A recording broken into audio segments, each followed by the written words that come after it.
Hey there, I am Andrew Mellen, and the best advice I ever got is maybe not the best advice, but it was amazing advice. And this was from a mentor of mine, who was also a board member of mine in Washington D.C., named Herb White. And Herb told me to never leave the house without my business cards, which is perhaps a very simple piece of advice, but for me as an artist, as an arts administrator, he would take me to all of these places. Herb was very well connected in the arts community in Washington, D.C., beloved arts leader in the community. And he would take me to meet all of these people. And I would show up and he'd say, give him one of your cards. And I'd open up my wallet and there would be no cards in there. And he'd be like, you're a fucking idiot. Why? Where are your business cards? We printed up business cards for you. Where are they? And inevitably they'd be sitting in my office or they'd be sitting at home. And so that only happened 2 or 3 times, and then I was like, never leave home without a business card in my pocket. And that's, probably 35 years ago, still doing it. Yeah. So, Andrew, I've never gotten one of your business cards. What the heck, man? You still have a physical business card? Oh yeah, I do. Where are they? They're here. It's in my wallet, which is in the other room. Yeah. Okay. No, that's cool. So, still physical business cards. 35 years ago. So talk to me about that. Was it about the preparation to connect? Did you have to mentally do something, or was it actually, I've got a card and I got to give these out? Well, look, I am a major introvert, and talking to strange people makes me very uncomfortable. Asking people for things makes me very uncomfortable. So, and Herb was a lovely, gregarious extrovert. So it would everything about it made me uncomfortable. And we needed the support for the organization, for the art center. They were lovely people. It was not like there was any reason to be afraid of people. Small talk makes me uncomfortable. I don't know what to say. I feel awkward. And asking for something, I love to do things for other people, and I understand intellectually that I am denying them the opportunity to feel the way I feel when I give things away. But I don't remember that in the moment. In the feeling moment, all I think of is, this is horribly uncomfortable. I don't want to ask for anything. It's not that I want to be self-sufficient, but I just don't ever want to burden somebody else or impose on somebody else. Wow. That's so interesting. I know that we've talked about you being an introvert before, and that always makes me laugh because you and I have always just talked. No, right? Like, you and I just talk. I don't think about that. And I don't mean that I don't think about you. What I mean is, you and I have never had a problem talking. Right. So why I just assume that would not be a problem. But I totally understand what you're saying, right? I think that in the moment, sometimes it is easier to fall back into our habits and fall back into what's comfortable than what's not comfortable, and to do that. So first, thank you for sending me your book. Thank you for agreeing to be on my show. You're so funny. Hey, what's up? Hey, here's a copy of my book. I'm like, dude, how do I not know, my friend, that you have your book? And you're like, yeah, I'm not real good at that. And I always think about that, Andrew. So I knew that, right? But I asked as well because I do know that makes you uncomfortable. So thank you for saying yes. Of course, and thanks for asking. Of course. So, yes, a new book. Yeah, Calling Bullshit on Busy.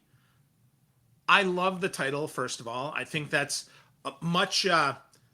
that is way more in line with the Andrew that I know. You are no nonsense, straightforward, right between the eyes. Here is it, right? Like, this is the real deal. So why are you calling bullshit on busy, Andrew? Well, so as you know, right, my work began, this iteration of my work, long after Herb and doing nonprofit arts administration and directing plays and all of that. Right. I started to practice as a professional organizer, and then that grew into teaching and coaching and speaking and all of those things. And as I've continued to travel in this world, right, on the B2C side, we're typically talking about clutter, physical clutter, disorganization clutter.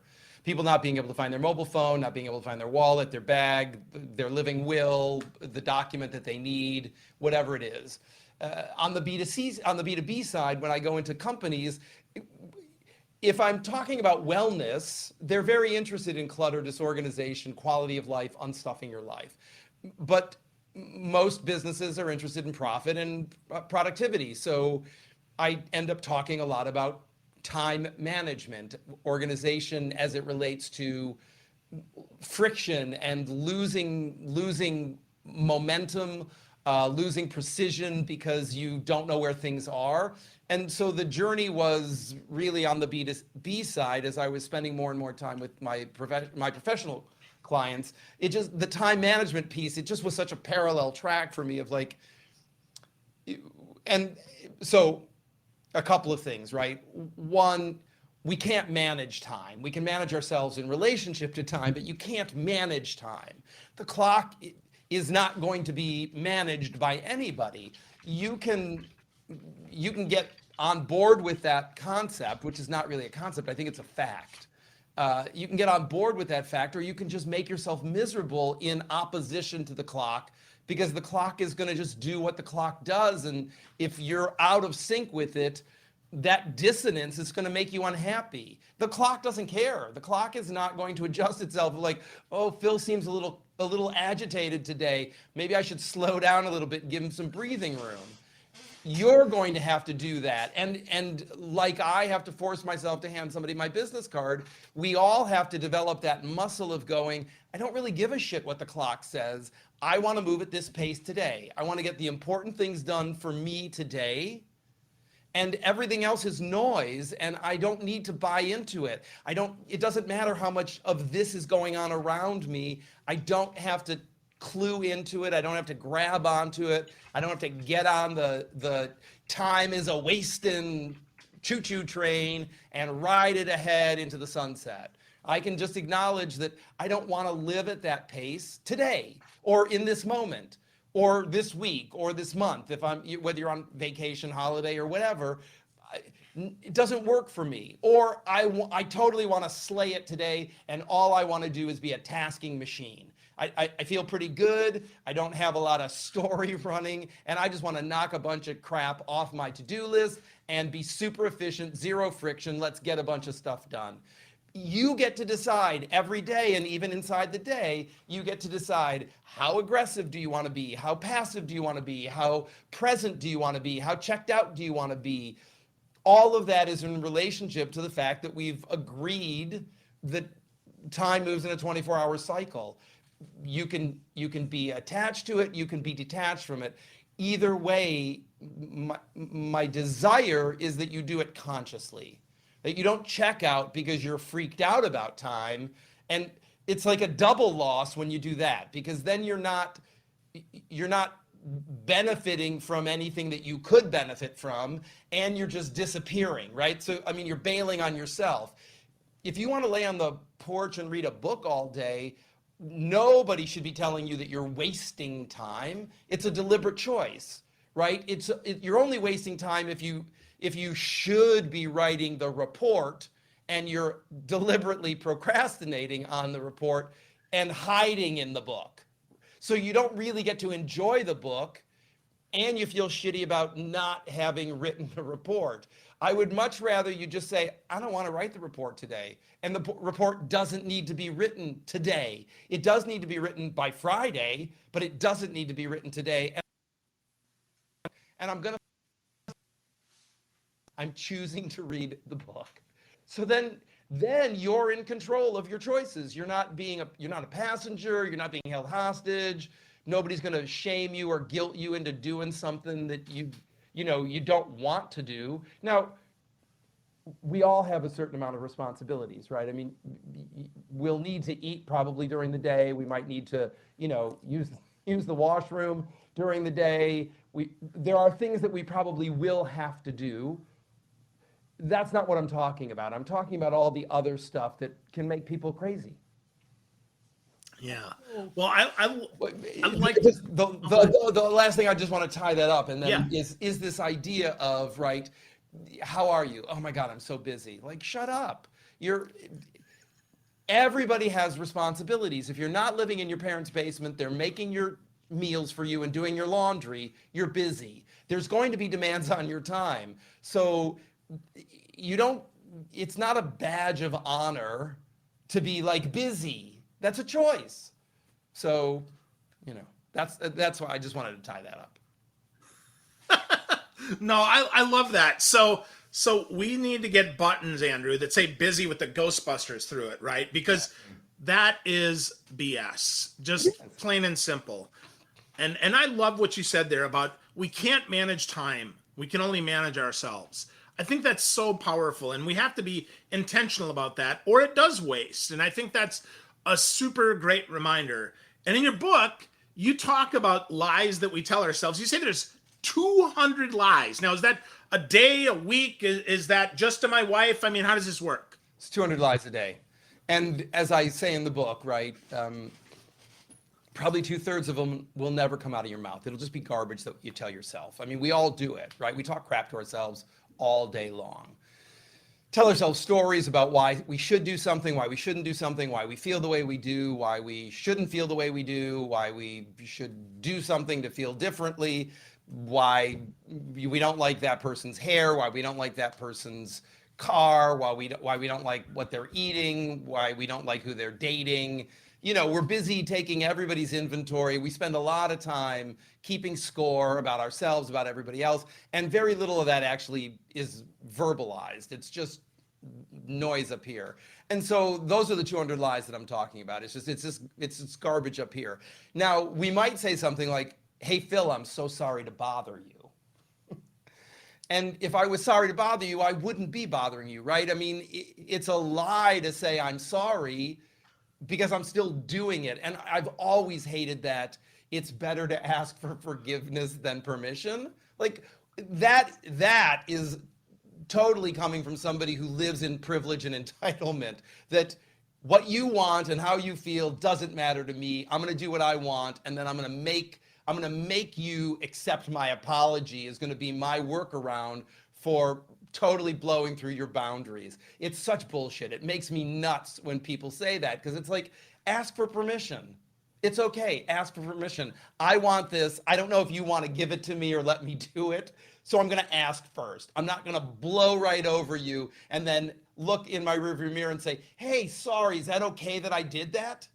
Right? I mean, it's so, I think, emblematic of where we're at in this particular moment in, the cultural zeitgeist of insanity, that people think it's okay to just blow people over and then apologize. Yeah. Well, my 7-year-old does that. You don't have to apologize. There you go. Yeah. Well, my 7-year-old does that. I don't love when he does that. So I certainly don't appreciate it when other people do either. Yeah. So cool. So all right. So we tell our lies. We're not, busy is a choice, right? It's a word that's a wasteful word. We need to be intentional with that. So focus. We got to focus on something else. I love that you say how much BS multitasking is. So let's talk a little bit about that first before we move into talking about your MBA. So why is multitasking BS, Andrew? Because you can't do open heart surgery and bake a cake at the exact same time. You just can't do two things at the exact same time. You might have a story, one of your 200 lies, that says, "Well, I can talk on the phone and do the dishes." Sort of. Chances are, if you're really keyed into the conversation on the phone, you'll scrub the dishes longer than you need to. If you're really focused on that last little bit of egg yolk on the bottom of the plate, it's possible you are not listening to the conversation. You'll have to ask the person who's talking, "Hey, would you repeat? I didn't catch all of that. Would you say it again, please?" So the brain science tells us that as soon as you start to multitask, you decrease your IQ by 10 points and you reduce your productivity by up to 40%. So the most obvious example is texting and driving, where we see catastrophic, tragic results from people trying to do those two complex tasks. And you might think, well, texting is not a very complex task. Operating an automobile at 60 miles an hour is, right? It doesn't matter that we learned to drive when we were 12, 13, 14, 15, right? We got our operator's license at 16, and we're behind this 2-ton box of steel bolting down the expressway at 60 or 70 miles an hour. It requires a lot of concentration. You know, you could even, I know lots of people who listen to books on tape, and I listen to books on tape in the car. I'm not paying full attention to my driving if I'm listening to a very cogent point on the book on tape. And if I'm really concentrating because traffic is intense, this is just like white noise that it's playing in the car. But if there was an important piece of information, I was not grasping it because I was trying to avoid the idiot in the semi ahead of me who's slowing down too fast, and the other person who's, you know, not using their turn signal. That's what I'm paying attention to because I don't want to, I like living. I don't want to lose my life. I don't want to cause somebody else to lose their life. I don't even want to damage my car, right? Even if it isn't catastrophic and nobody's life is lost, it was a relatively expensive piece of equipment. I don't want it to get damaged. So I need to pay attention to what I'm doing while I'm driving. And that means that whatever is playing, you know, whatever Terry Gross is saying on NPR or whatever, you know, Daniel Pink is talking about on the book that I'm listening to, that can wait until traffic is resolved.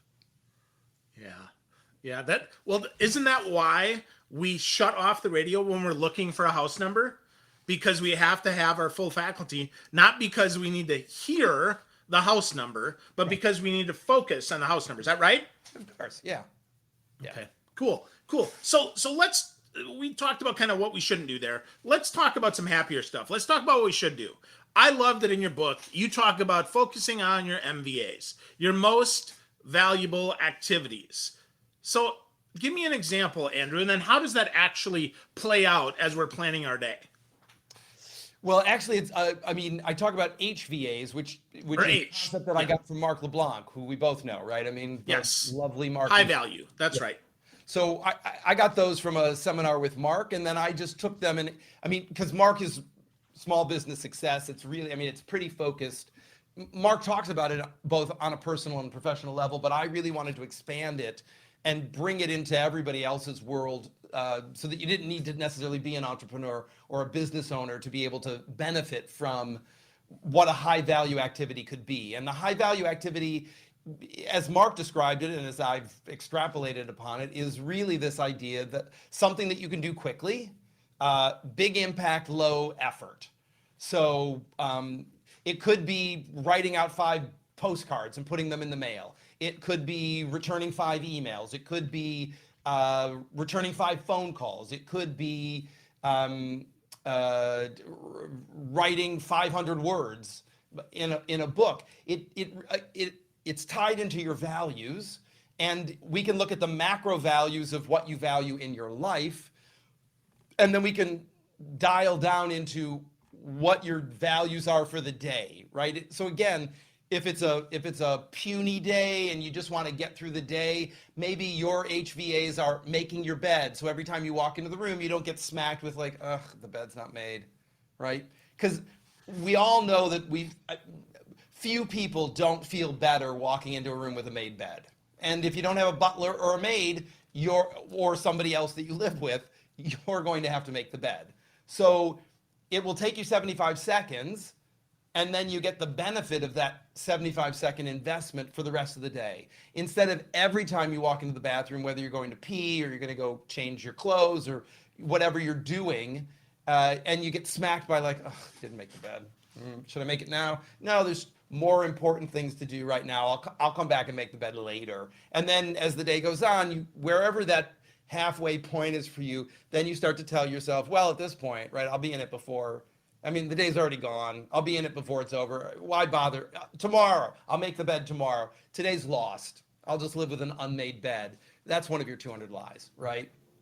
And so the idea of these HVAs are things where you'll get a quick win, and they're aligned with your values, and they move you forward. So again, on the domestic side, on a residential side, it could be making the bed. It could be loading the dishwasher. It could be emptying the dishwasher. It could be returning that, packing up that package to ship it back through Amazon. Whatever it is that's niggling away at the back of your mind that's pestering you, and you're like, no, just do it, right? I'll just do that. What? Okay, so that was the personal life. What about at work, Andrew? What are some of those HVAs at work that we need to make sure we get done? Well, again, I think depending on what the day is, for me, it was today, an HVA was pushing out a press release for the new book. Lots of story about how difficult it could be. I'm using a new platform, never used it before. Like, all of that's the noise, right? Those are my 200 lies. And what I did was just close everything down and focus in, and I'm not stopping until the press release is published. And I set my timer, and I just put my head down and worked.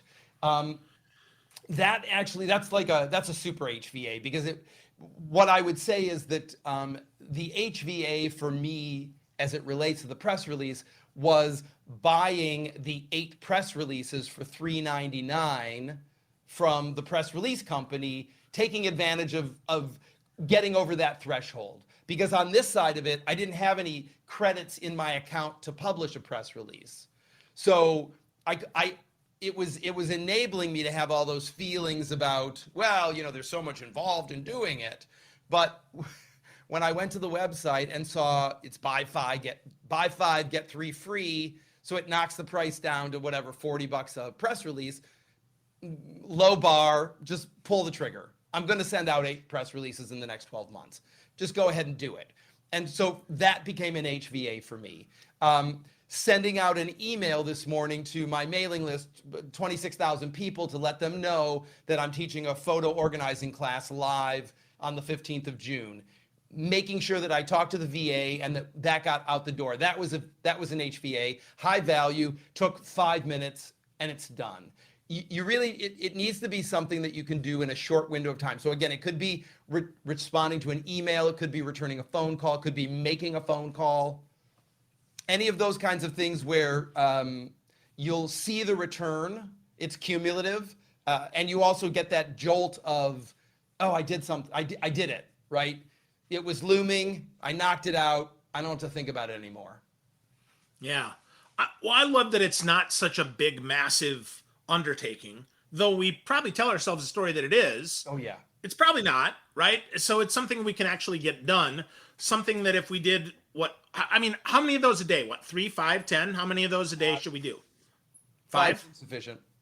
5 is good. Okay, so that's 25 work week. Yep. That's pretty good. That's going to move the ball forward. And yet a lot of people are going to tell stories and be busy and never get even one of those done a week. Well, so I'm going to batch them all together, right? Like, I don't have time to do them today.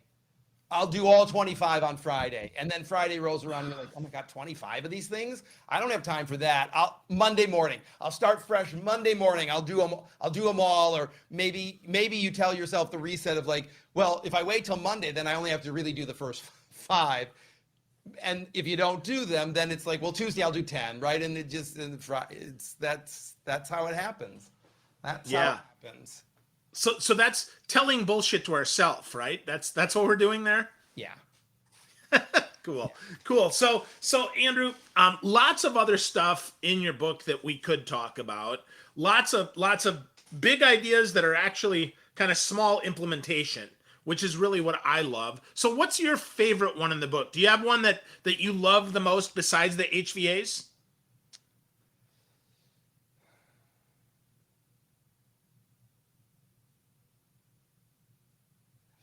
It's hard to pick one. Interruptions and overcommitting are 2 things that I think a lot of people struggle with, and I think going back to the idea of being busy, and I'm so sorry to bother you. This idea that stealing other people's time. It's all part of that mindset or that frame. the scarcity mindset, there's already not enough time in the day. So for me to get the edge, I kind of have to steal some time from you, right? That's gonna get me caught up. And it's not conscious. I don't think many people are connecting the dots like that, because if you said it out loud, that frankly and that directly, they'd be like, oh, I would never do that. I mean, I love these people. I would never do that to them. But that's the subtle deception of the reality, is you are doing that. When you interrupt somebody else, you're stealing their time. And you're doing it as a way to possibly compensate for whatever inadequacies you're feeling about how you're managing your time, right? And feeling like time is slipping away from you, or you're getting further and further away from the finish line, not closer and closer. So it's not like, oh, this is going to get me over the edge, as much as this is going to close the gap between where I think I should be and where I kind of feel I am. And so the quickest way to do that is just go there and grab some of your time and like, hey, two of us will get it done that much quicker. Well, that is probably true, but this isn't your responsibility, right? It's my responsibility. So now I've roped you into bailing me out to close that time gap, because it's too uncomfortable for me to just sit with, I made some crappy choices, and as a result, I have less time available than I either think I should, than I actually need. And so again, rather than turning inward and trying to solve that problem, some people will just reach outside of themselves and just grab somebody else and rope them in and like, well, we're going to fix this together. None of that means that your friends, your family, a stranger at a bus stop wouldn't be willing to help you. Just tell the truth to yourself about what you're doing, make it deliberate, and get their buy-in. Don't, because if there's any sort of codependence in that relationship, the other person's going to help you because they've got some wobbly boundaries, not because you both neutrally, actively, proactively agreed, let's both do this now. And when we finish that, you come over here and help me do this thing that I've been procrastinating on. So we'll get double wins out of it. We'll get the geometric benefit of two people, because two people really is like 3 or 4 people output, right? It isn't straight math. So you get that, but again, everybody's enrolled in it and everybody's agreed to it before it starts. Not like, I'm desperate, you're distracted, come help me. That's a recipe for exploitation. So stop exploiting people. That's a good lesson. Corruption is. It's an exploitation of somebody else's either generosity, their distractedness, or something. It is endemic, right? I mean, open office plans and all of that kind of collaboration kind of workspace perpetuates this sense of no boundaries and interruptions. And while we do see collaboration does go up in open floor plans, productivity drops by 25 to 30%. So you, as an owner of a business or a manager of a business, the question to ask yourself is collaboration a higher value for my company or productivity? Because in some businesses, right, I mean, if we were making plays, those are highly collaborative activities. The interruptions matter less in that world because it's all hands on deck. We're all making something. But if what you're doing is writing code, probably the fewer interruptions and the more you can home in on what the problem you're trying to solve with less of this noise, the quicker you're going to get to that solution. And if you need to come out of the code and pivot to a neighbor and say, hey, this is really kicking my butt. I have QC'd this 9 different ways and I cannot figure out what's going on with this. There's a speed bump here and I can't figure it out. Can I get your attention? And then they get to decide, give me 15 minutes, I'll be right over, or not until next week. They get to decide that. And hopefully you have something you can pivot to so that you can set that aside, even though, again, you might have some story back here. You might be feeling like, oh, but I just want the juice of finishing this now. That's called emotional regulation, and that's being an adult, is being able to set that aside and say, I will have to temper my impulse control to get this finished and go do something else of equal value that I won't need anybody else's help for until this person can come and help me with this other thing. It's not very complicated. And so that for me, and then the overcommitting is the people pleasing piece. It's just, raising your hand all the time, just volunteering to do stuff because you get that dopamine hit from raising your hand. Wow. So I think your encouragement here is to just own your shit and be an adult, huh, Andrew? Yeah, move slowly, move deliberately, take responsibility for your choices, tell the truth to yourself, tell the truth to other people. You can go back to med school and become a doctor if you want to invest 8 to 12 years of your life. Anything could be on the table if you're willing to pay the price for it. So, I mean, I'm an advanced adult. I could go become an attorney if I wanted to stop what I was doing and go to law school, or even if I wanted to juggle what I was doing and go to law school. If it's not that important to me, I should probably stop talking about becoming an attorney, because it's not going to happen. And then I just feel crappy that I'm letting myself down or letting other people down, or I'm not living up to my potential. I get emails from people every day saying that Unstuff Your Life has changed their lives, right? I mean, I'm eager for that to happen with CBOB. When people will say, oh, this framing for me changed everything and set me free. And so I could go be an attorney, but I don't need to be an attorney. And as much as the nuance of the law appeals to me intellectually, this form of secular ministry is so much more appealing to me. That's awesome. Well, yeah, CBOB, as you call it, right? For folks that are interested in getting a copy, you go to cbobbook.com. That's short for Calling Bullshit on Busy, book.com, cbobbook.com. You can get to know Andrew Mellen more, get a copy of his book, get some of his tools and insights there. Andrew, if people want to get started on this journey, though, of calling bullshit on their busy and actually move the ball forward, what's the last word, or the first word, I guess, that you'd offer them?